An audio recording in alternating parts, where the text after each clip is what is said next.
नमस्कार दोस्तों, मैं रवि सिंह और एक बार फिर से आपका एग्जाम डे यूट्यूब चैनल में स्वागत है। तो दोस्तों आज के इस वीडियो में बात करेंगे, जैसा कि आपको पता है कि एसएससी स्टेनोग्राफर के ऑनलाइन एप्लीकेशन फॉर्म स्टार्ट हो चुके हैं।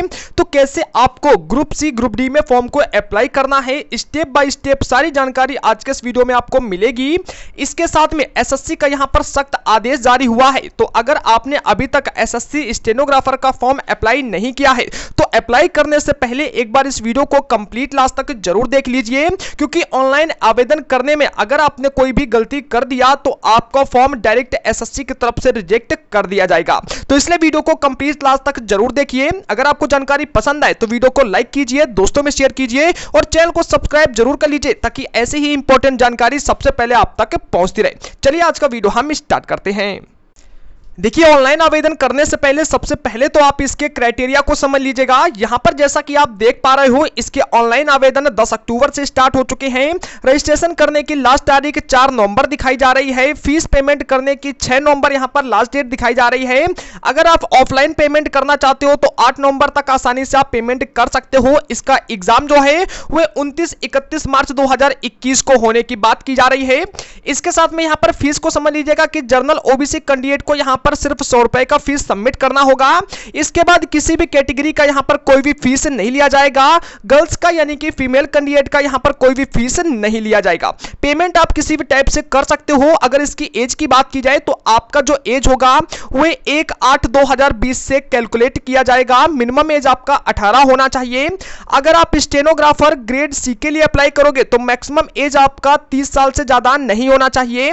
अगर आप ग्रेड डी के लिए अप्लाई करते हो तो 27 साल से ज्यादा आपका एज नहीं होना चाहिए।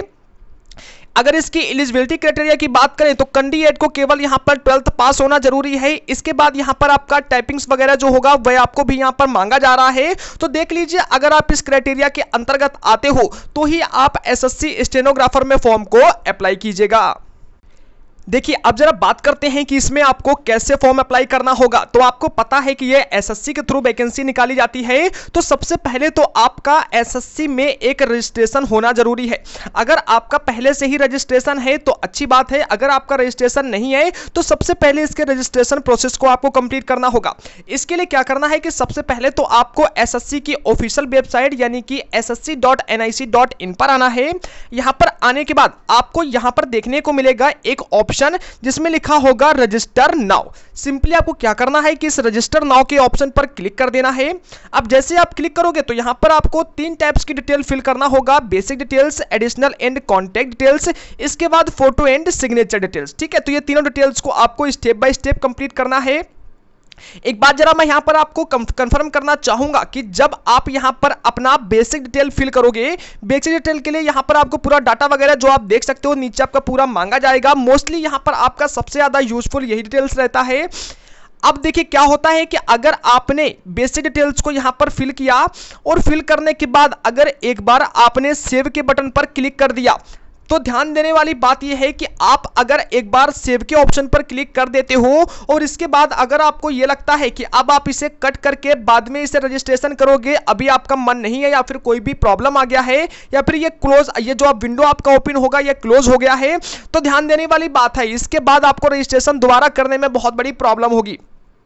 यानी कि साफ तौर पर मतलब यह है कि अगर आपने एक बार बेसिक डिटेल्स को फिल करके इस सेव के ऑप्शन पर क्लिक कर दिया तो फिर आपको पूरा इस रजिस्ट्रेशन को कंप्लीट कर लेना है। जैसे दोस्तों आप यहां पर इस पूरा डिटेल्स को फिल करोगे और फिल करने के बाद 3 ऑप्शन मिलेंगे। आपको इन दोनों पर क्लिक नहीं करना है, आपको सेव पर क्लिक करना है।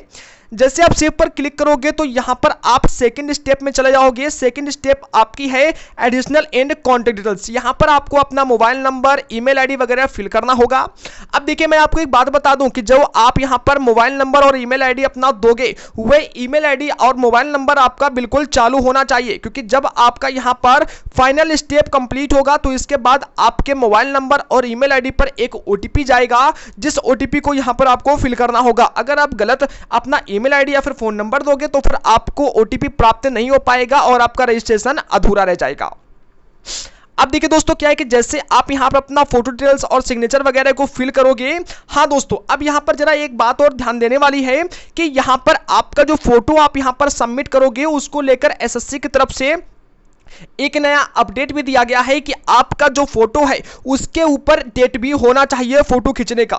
अब जरा इसको लेकर जरा हम बात कर लेते हैं। तो यहां पर हम जरा बैक आ जाते हैं और बैक आने के बाद यहां पर आप देख सकते हो ये एसएससी की तरफ से नोटिस दिया गया है। चलिए इसको क्लिक करके देखते हैं कि क्या यहां पर नोटिस आपके लिए दिया गया है। तो इसे हम यहां पर डाउनलोड कर लेते हैं। अब देखिए दोस्तों, ये नोटिस सबसे पहले तो आप डेट कंफर्म कर लीजिए, 9/10/2020 का नोटिस है। यहां पर फोटो को लेकर कुछ इंस्ट्रक्शन दिए जा रहे हैं। फोटो को लेकर कहा जा रहा है कि आपका जो फोटो है 20 केवी से और 50 केवी के बीच में होना चाहिए। फोटो के ऊपर लास्ट 3 मंथ के अंदर का डेट होना चाहिए, यानी कि फोटो आपका है जो उसके ऊपर फॉर्म निकलने की, जैसे 10 तारीख को फॉर्म निकला है तो इसके 3 महीने के अंदर का ही फोटो आपका होना चाहिए और उसके ऊपर आपको डेट डालकर फोटो को सबमिट करना है। यानी कि जब आप अपना बेसिक डिटेल्स जब आपका फोटो एंड सिग्नेचर को अपलोड करोगे तो वहां पर आपके फोटो में ऊपर डेट भी होनी चाहिए किस दिन आपका फोटो खींचा गया है। यानी कि दोस्तों फॉर्म निकलने के 3 महीने के अंदर का डेट वहां पर मांगा गया है। इसके बाद एसएससी की तरफ से साफ तौर पर यहां पर कह दिया गया है कि application without the date printed on the photograph shall be rejected. यानी कि अगर आप बिना डेट का फोटो अपलोड कर देते हो तो आपका फॉर्म डायरेक्ट यहां पर कैंसिल कर दिया जाएगा। तो अगर आपने भी कोई ऐसी गलती की है, चाहे वो एसएससी स्टेनोग्राफर के फॉर्म में हो या फिर किसी भी फॉर्म में हो, तो आप हमें कमेंट करके जरूर बताएं, क्योंकि इसका भी सोल्यूशन हम आपको जरूर बता देंगे कि अगर आपने यहां पर बिना डेट का फोटो अपलोड कर दिया है। तो ध्यान देने वाली बात है कि आपको जो फोटो है वह आपका डेट वाला अपलोड करना है। अब देखिए दोस्तों, यहां पर हम पहुंच गए थे। इसके बाद जैसे आप अपना फोटो एंड सिग्नेचर डिटेल्स को कंप्लीट करोगे, आपके मोबाइल नंबर और ईमेल आईडी पर ओटीपी आएगा जिससे आपको फिल करना है। फिल करने के बाद आपको एक पासवर्ड सेट करने के लिए बोला जाएगा। वो पासवर्ड आपके लिए बेहद महत्वपूर्ण होगा। आपको सिंपली क्या करना है कि अपना मैनुअली एक पासवर्ड को वहां पर सिलेक्ट कर लेना है। अब जैसे आप पासवर्ड सिलेक्ट करके सबमिट करोगे तो आपके पास 2 चीजें यहां पर प्राप्त हो जाएंगी। पहला तो आपके पास जो आपका रजिस्ट्रेशन नंबर है वह रजिस्ट्रेशन नंबर आपको मिल जाएगा और दूसरा आपने जो पासवर्ड सेट किया होगा वह पासवर्ड आपको मिल जाएगा। अब दोस्तों जब आपको इतना मिल जाना है तो इसके बाद आपको क्या करना है, बैक आ जाना है। अब देखिए, अगर आपने एसएससी में पहले से अपना रजिस्ट्रेशन करके रखा था तो एसएससी स्टेनोग्राफर या फिर जेई कोई भी फॉर्म हो उसे अप्लाई करने से पहले एक बार अपने रजिस्ट्रेशन को आप मॉडिफाई कर लीजिए और वहां पर जो आपने फोटो अपना अपलोड किया है उस फोटो को मॉडिफाई करके उस फोटो के ऊपर डेट डाल के लास्ट 3 मंथ का उसमें मॉडिफाई करके सेव कर दीजिए। इसके बाद ही आपको फॉर्म को अप्लाई करना है। अब देखिए, जैसे आपका रजिस्ट्रेशन कंप्लीट हो जाता है आपको सिंपली क्या करना है कि इस लॉगिन वाले कॉलम पर आ जाना है। यहां पर आपको जो नंबर रजिस्ट्रेशन नंबर मिला है उसे यहां पर फिल कर देना है। आपको अपना यहां पर पासवर्ड जो आपने मैन्युअली सेट किया है उस पासवर्ड को सेट कर देना है और इसके बाद आपको कैप्चा मिलेगा। कैप्चा को यहां फिल करके अपनी आईडी को लॉगिन कर लेना है। तो चलिए दोस्तों, यहां पर हम अपनी एक आईडी को लॉगिन करके दिखा देते हैं। तो इसके बाद जैसे ही आप अपनी आईडी को लॉगिन करोगे तो यहां पर आपको आपका नाम शो करेगा जो आपने रजिस्ट्रेशन के टाइम पर डाला है। इसके बाद दोस्तों क्या करना है कि यहां पर आपको वह फॉर्म दिख जाएगा। जैसे अभी यहां पर SSC stenographer grade C and D का फॉर्म ऑनलाइन चल रहा है तो यहां पर आपको सबसे ऊपर देखने को मिलेगा। इसी प्रकार एसएससी के जो भी फॉर्म्स आएंगे वह आपको ऊपर ही देखने को मिलते रहेंगे। अब आपको सिंपली क्या करना है कि आपका रजिस्ट्रेशन हो चुका है, अब आपको इसे अप्लाई करना है। तो आपको दोस्तों क्या करना है कि इस अप्लाई के ऑप्शन पर क्लिक कर देना है। जैसे आप अप्लाई के ऑप्शन पर क्लिक करोगे तो यहां पर दोस्तों देखना होगा कि आपका जो रजिस्ट्रेशन का पूरा डिटेल्स है वह देखने को मिलेगा, लेकिन बीच बीच में कुछ ऐसे ऑप्शन दिए गए होंगे सिर्फ उन्हें आपको फिल करना होगा। जैसे कि आपकी क्वालिफिकेशन जो आपका हायर क्वालिफिकेशन है वह आपको फिल करना होगा।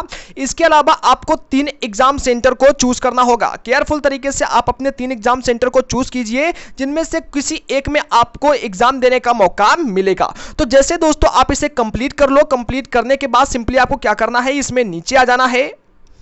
नीचे आने के बाद आपको यहां पर एक कैप्चा दिया गया होगा, कैप्चा को फिल करना है और आपको फिर 3 ऑप्शन देखने को मिलेंगे। तो आपको रिसेट भी नहीं करना है, क्लोज भी नहीं करना है, आपको सिंपली प्रीव्यू के ऊपर क्लिक करना है।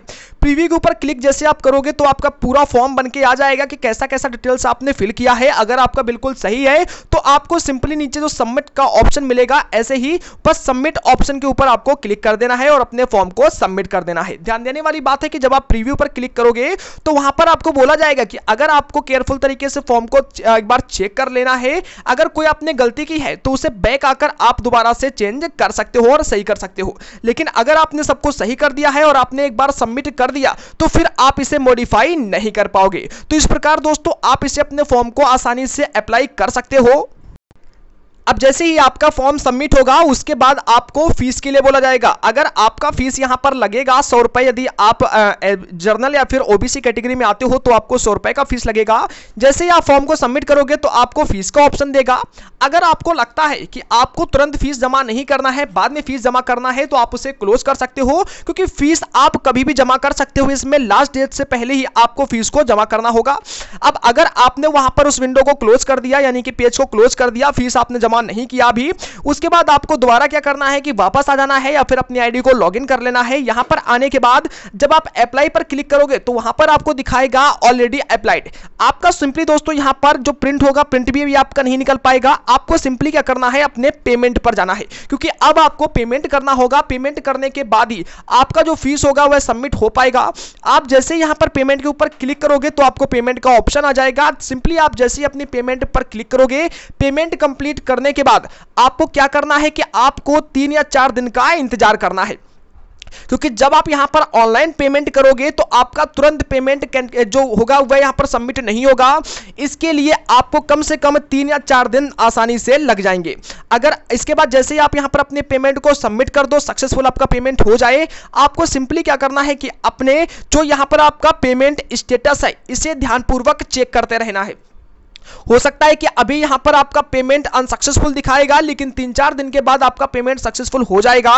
इसके साथ में आपको पेमेंट स्टेटस को चेक करना है। सबसे बड़ी बात कि आपको अपने एप्लीकेशन स्टेटस को जरूर चेक करना है। यहां पर आपको 5 ऑप्शन देखने को मिलेंगे, ठीक है।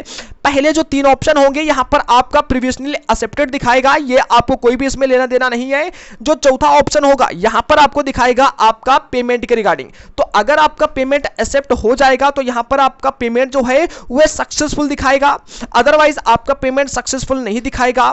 इसके बाद जो सबसे लास्ट वाला ऑप्शन है 5वां नंबर, ये आपके एप्लीकेशन को दिखाता है कि आपका एप्लीकेशन एक्सेप्ट किया गया है या फिर नहीं। अगर यहां पर आपका एप्लीकेशन एक्सेप्टेड लिखा आ रहा है तो सिंपली बस फिर आपको कोई भी टेंशन नहीं लेना है, आपका एप्लीकेशन सबमिट हो चुका है। अगर यहां पर नॉट एक्सेप्टेड लिखा आ रहा है, यानी कि आपका भी पेमेंट वगैरह सक्सेसफुल नहीं हुआ है किसी प्रॉब्लम की वजह से, तो इस वजह से अभी आपका एक्सेप्टेड नहीं है, तो आपको पेमेंट करने के 3-4 दिन बाद इंतजार कर लेना है। तब तक आपका पेमेंट सक्सेसफुल हो जाएगा। अगर आपका पेमेंट रिफंड हो जाता है तो इसके बाद ही आप दोबारा पेमेंट कीजिएगा इसमें, अदरवाइज आप जितनी भी चाहें उतनी बार पेमेंट करते रहोगे, लेकिन आपको कोई फायदा नहीं होगा, सिर्फ आपके पैसे की ही बर्बादी होगी। तो सिंपल तरीके से आपको पेमेंट के लिए 3-4 दिन का इंतजार कर लेना है।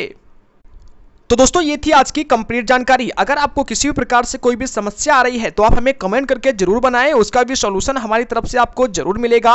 दोस्तों अगर जानकारी पसंद आई हो तो वीडियो को एक लाइक कर दीजिए, चैनल को सब्सक्राइब करके बगल वाले घंटी को क्लिक करके ऑल पर क्लिक कर लीजिए, ताकि आने वाले ऐसे ही इंपॉर्टेंट वीडियो सबसे पहले आप तक पहुंचते रहें। Thank you so much.